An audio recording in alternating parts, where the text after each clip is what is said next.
Metropolitan Council on Jewish Poverty to fight food insecurity and provide much-needed assistance to Holocaust survivors and single parents who have been impacted by the crisis. If you are not using a donor-advised fund for your giving, now is the time. Working with the Jewish Communal Fund is easy.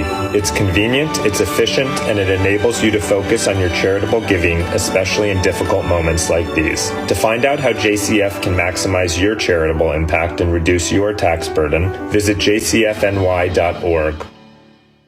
The news you need from across the globe on Bloomberg Daybreak. This is Amy Morris. And I'm Nathan Hager. Join us today at 5 a.m. on Bloomberg Daybreak. We get set for a new trading week, light on earnings with Lori Calvasina at RBC Capital Markets. And we'll get the latest on the U.S. withdrawal from Afghanistan. Bloomberg Government's Emily Wilkins joins us. Bloomberg Daybreak, weekday mornings at 5, followed by Bloomberg Surveillance at 7 on Bloomberg 1130, the Bloomberg Business app, and BloombergRadio.com.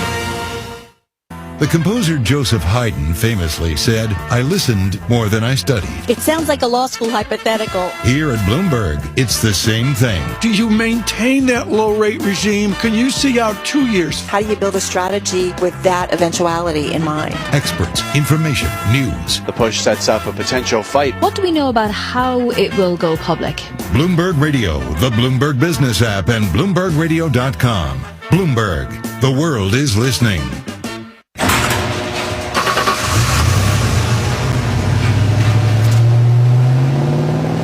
I spend a lot of time in the garage, but even more time in the rain, sleet, and mud. In 95, I helped tow your moving trailer. In 05, I helped you get out of a ditch. Yeah, I know I'm a bit rusty, and sadly in 09, it was sparks from me, your handy chains, dragging behind your truck that accidentally started a wildfire. Sparks from dragging chains can start a wildfire. Spark a change, not a wildfire. Visit SmokeyBear.com. Brought to you by the U.S. Forest Service, your state forester, and the Ad Council. Only you can prevent wildfires. Markets, headlines and breaking news 24 hours a day at Bloomberg.com, the Bloomberg Business app, and at Bloomberg Quick Take. This is a Bloomberg Business Flash.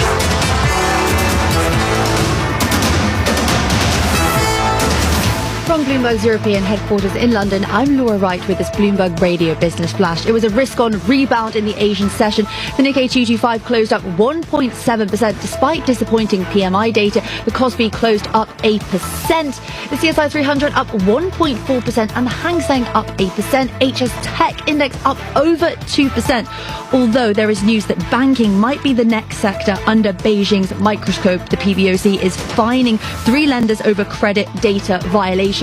The Stock 600 currently up 0.2%. The biggest gainer there is consumer products and services. The biggest laggard is utilities. It's all about PMI data this morning. France services and manufacturing came in line with expectations. For Germany, it was a miss on manufacturing, and for the UK, conversely, it was a miss on services. Right now, E-mini futures are up 0.2%. We will also have PMI data coming out of the United States. 10-year treasuries yielding 1.275%. The Bloomberg Dollar Spot Index is flat. Euro-dollar at a 117 handle, up 0.2%. Bitcoin priced at $50,000, the first time it has peaked above 50,000 since mid-May. And in commodities, Brent crude up over 3%, priced at $67.15. That is following news that China has recorded 0 cases of COVID-19 on the mainland. That's the Bloomberg Radio Business Flash. Now here is Roger Hearing with the World News. Morning, Roger. Yeah, good morning, Laura. New Zealand's Prime Minister says the country's going to stay in lockdown until at least midnight on Friday. Nationwide measures were brought in last week after the country recorded its first COVID-19 case in 6 months.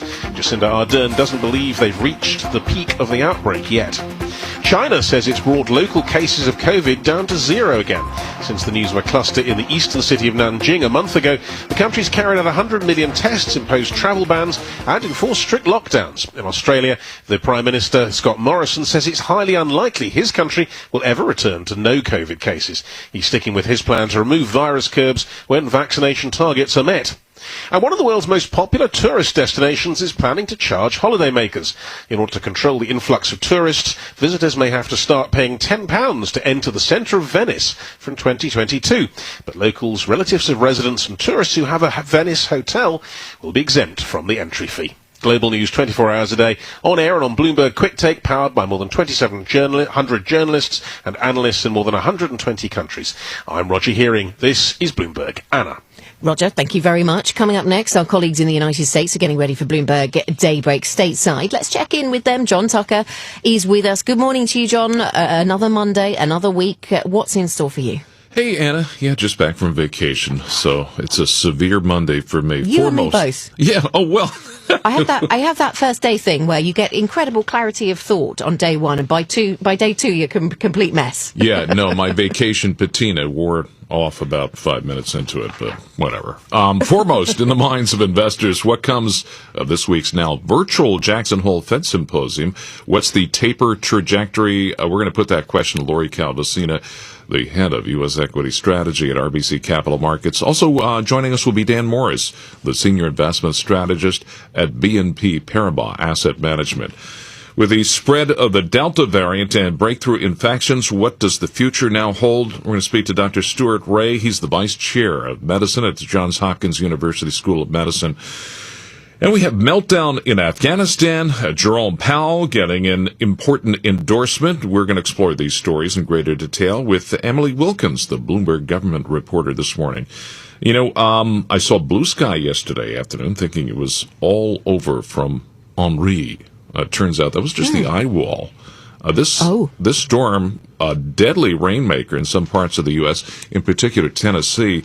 And you know what? It's not over yet. The rain that we saw coming in this morning on the commute, that's just going to get more intense here in the city as the day goes on. Michael Barr will walk us through the entire forecast with Rob Carolyn and all the damage that this storm has done so far in the U.S. Okay, well, we hope you stay safe. John, thank you very much. John Tucker and the team up next. Bloomberg Daybreak stateside next for you. Or if you're listening on London DAB Digital Radio, you will hear Bloomberg Surveillance. Marcus. Right, well, it's all about Jackson Hole this week, and we have an excellent guest on now, Ed Smith, who's the co-chief investment officer at Rathbones. But actually, I want to ask you, Ed, first, your views on Europe. It seems you are a bull on Europe now, which is an extraordinary position to have, with, you know, Bund yields at negative 50 basis points. But you look at some of the data, apart from German manufacturing, the PMIs look pretty solid, close to 60 mostly across the main continental economies. The performance on vaccines and getting rid of COVID seems to be going pretty well now. It's motoring along in Europe. So what are you seeing? Is it a technical buy here, Europe, because it's been oversold for too long? Good morning. Yeah, so I think for the first time in many years, tactical considerations net off positively against the structural headwinds in Europe. You mentioned PMIs. They're really important indicators for us. They track earnings momentum very closely, right, and particularly earnings breadth. Now, the flash PMIs, they may have edged down this morning, but they are still consistent with decent earnings momentum, and that's probably enough to offset any valuation tightening that we may get if discount rates, if Bund yields start to rise again. In fact, in Germany this morning, the reading was down only a little from July's record. The PMI was still at one of the highest reading in the series history back to 98. So it's really, we're looking for earnings momentum. Europe, seems to be a good place to be. If the reflation trade starts to kick in again from September, which we think it might, then again, from a sector point of view, that favours Europe. Okay, so that favours Europe. You're less constructive on emerging markets, though. And is this because of COVID-19? Is this because of the fact that many emerging markets are either going to struggle to provide vaccines or are behind in the push with vaccines because of a sort of lower tolerance, perhaps, for COVID in their populations? It's partly that, I think, yes. We have seen that. Interestingly, COVID or vaccination rates actually haven't been influencing country-level performance within emerging markets. So India has actually been one of the better performing markets of the last few months. But But yes, we do think the general sort of global concerns about the Delta wave, about growth, is weighing on emerging markets. It's not just that. One of the reasons why we've been particularly bearish on emerging markets, and particularly China, this year, is the risk of over-tightening of policy. We keep seeing economic surprises, and lending growth in particular come in well below expectations, negative surprises.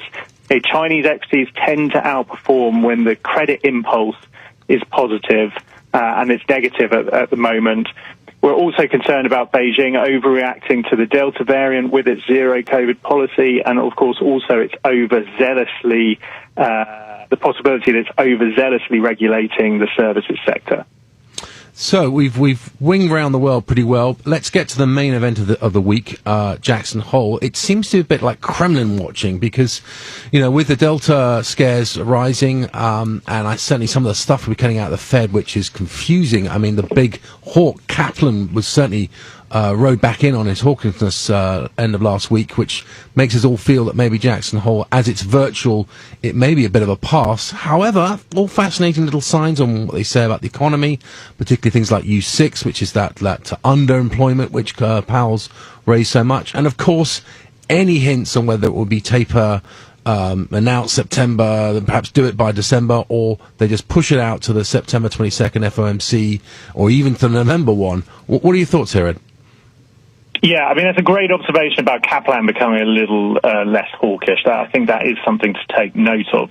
Yeah, we don't think that we'll get much more information about the timing of tapering this Friday when Chair Powell takes the mic. We might get a bit more information about the quantum, what it might look like when it arrives, but not when tapering arrives. I think since the last Fed meeting, we've had a below consensus retail sales print.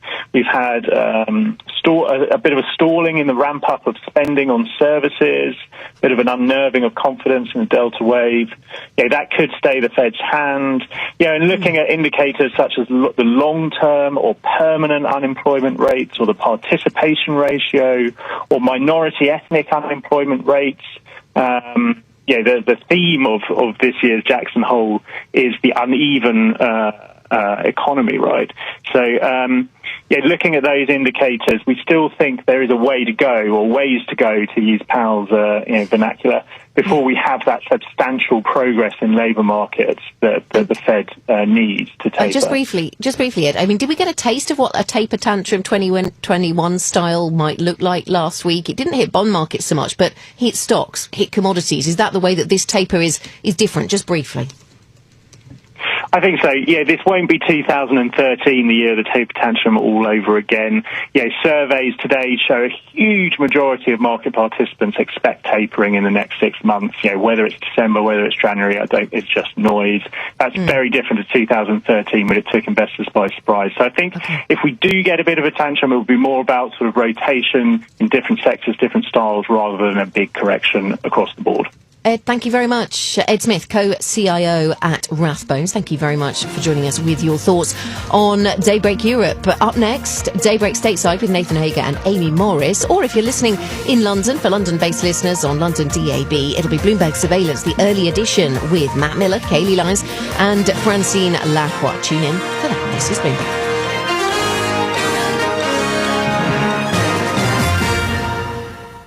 Agility, resilience, performance. Digital supply chain transformation can help you achieve all of these and more. But you gotta get it right. Talk to GEP, the global leader in digital supply chain transformation.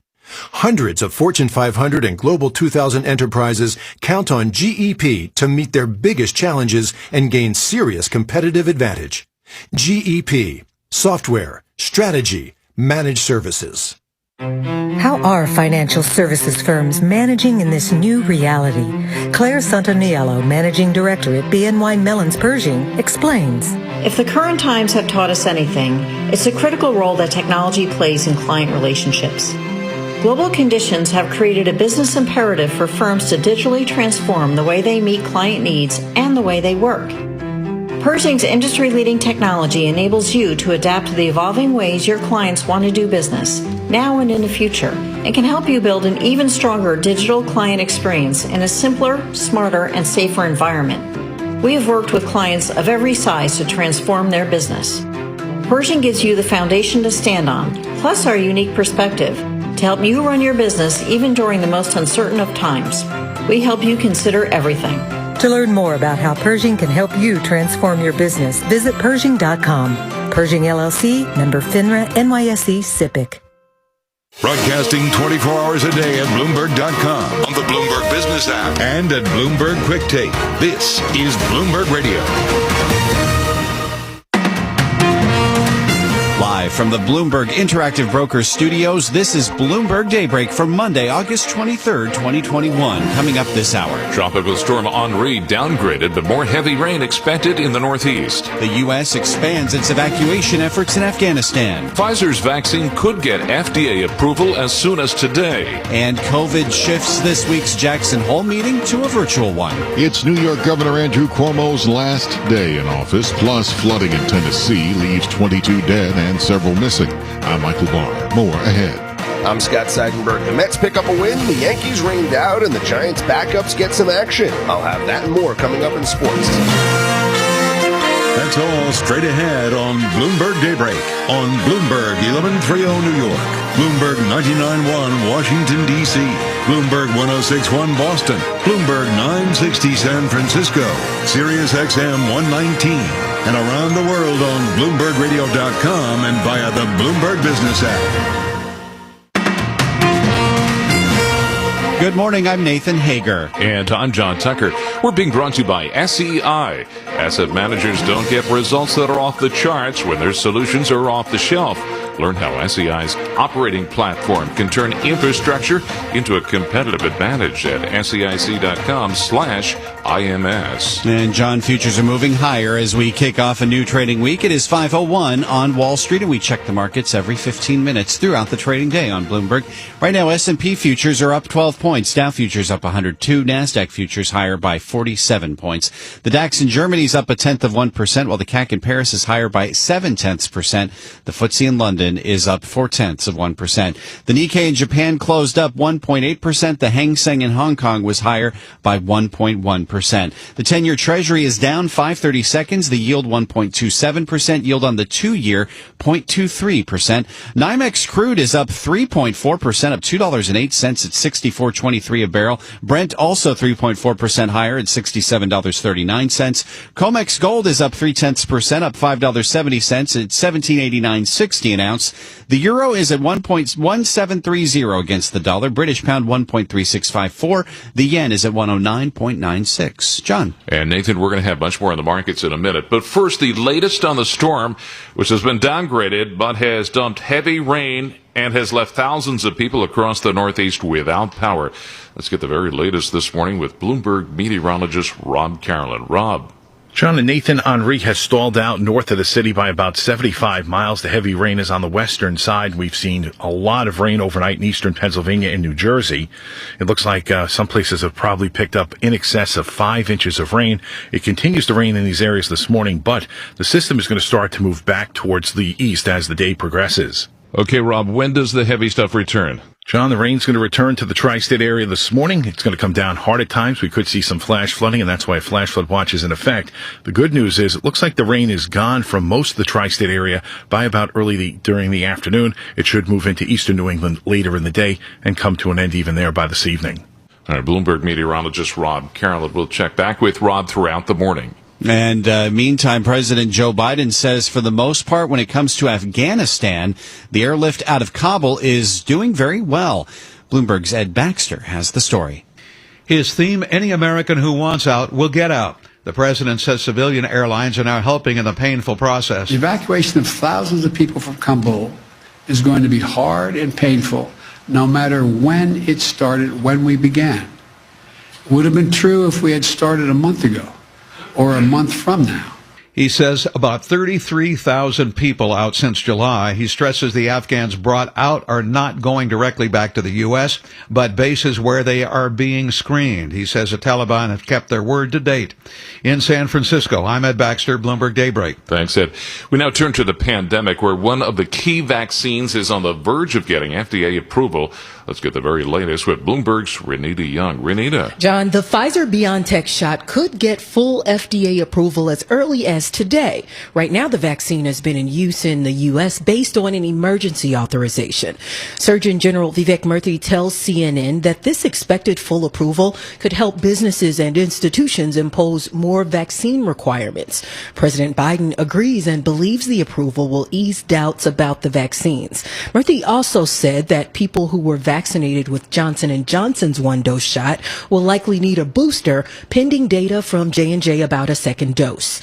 In New York, I'm Renita Young, Bloomberg Daybreak. All right, Renita, thank you. The pandemic is having a major impact on this important meeting on central bankers. It is not being held in person at Jackson Hole. We get the details from Bloomberg's Michael McKee. The Jackson Hole Conference has now gone virtual for a second year after local officials raised the COVID warning rate. It may not be as much fun for those who would have been invited, but it won't diminish interest on Wall Street, particularly for Chairman Jay Powell's opening address on Friday. Where once investors wondered if he might announce an earlier taper, now there is speculation he might set the stage for a pandemic-induced delay in ending bond buying. We'll see if he has support for either course as we interview other Fed officials right here on Bloomberg Radio. Michael McKee, Bloomberg Daybreak. And Jerome Powell's chances for a second term as Federal Reserve Chair have gained momentum. That story from Bloomberg's Denise Pellegrini. Treasury Secretary and former Fed Chair Janet Yellen supports reappointing Powell as Fed Chair. And a source also tells us Yellen has shared this positive view with senior White House advisors. Powell was appointed by Donald Trump while he was president, and keeping Powell on could have a calming effect on markets during a new wave of COVID uncertainty. Some Republicans have been saying the Fed's easy money is sparking inflation, and Powell could potentially neutralize some of that chatter as well. Sources say the White House is also casting a wide net and paying special attention to candidates' views on the labor market. President Biden might make a decision around Labor Day. Denise Pellegrini, Bloomberg Daybreak. All right, Denise, thanks. It's back above 50,000. We're talking about Bitcoin. It's the first time the cryptocurrency's topped that level since May. Market sentiment's benefiting from PayPal's announcement it will allow UK customers to make crypto transactions. Back in April, Bitcoin hit a record of almost 65,000, but dipped below 30,000 after a rout in May. And right now, Bitcoin is at $50,224. And shares of General Motors down almost 2% in early trading. The automaker is recalling more than 73,000 of its Bolt electric vehicles at a cost of $1 billion due to the risk that batteries could catch fire. The recall, an expansion of a similar action that GM took last month. This is Bloomberg. And it is now 5:07 on Wall Street. Let's bring in Michael Barr with more on what else is going on in New York and around the world. John, thank you very much, sir. Taking a local look now on Henri. New Jersey Governor Phil Murphy will tour flood-ravaged areas today from the remnants of the tropical storm. In Jamesburg, New Jersey, first responders used boats to bring as many as 150 people to safety. Connecticut is also dealing with flooding. Governor Ned Lamont. We've been in close contact with FEMA, who've been incredibly supportive. They've got water resources up here and water trailers. They're over at our New Britain facility right now. Governor Lamont says thousands in his state are without power. Henri fueled a separate storm system Saturday into Sunday, causing record rainfall in New York City. The homecoming concert in Central Park was cut short, and thousands of fans were forced to take shelter. New York Governor Andrew Cuomo on Henri. We already have saturated ground, so the absorption capacity of the ground is limited. Governor Cuomo's comments come as he is set to step down today when Lieutenant Governor Kathy Hochul takes over in a transfer that will break another glass ceiling for women in state politics. The transition between Democrats comes as under 2 weeks after Cuomo announced that he would resign rather than face a likely impeachment battle over sexual harassment allegations. Hochul will become New York's first female governor when she takes her oath. Emergency officials are attempting to locate the missing following deadly flooding in Waverly, Tennessee. At least 22 people were killed in the high water, and more than a dozen others are still unaccounted for. Tennessee Governor Bill Lee got a look at the devastation and spoke to residents. It was dramatic to hear the stories of how fast this happened in the community, which is part of the reason that so many people lost their lives and there are still so many missing. Governor Lee says within about a 5 to 10 minute period, people were not able to escape the rising floodwaters from their homes. President Biden says FEMA is in contact with Governor Lee for any immediate assistance Tennessee might need. Vice President Kamala Harris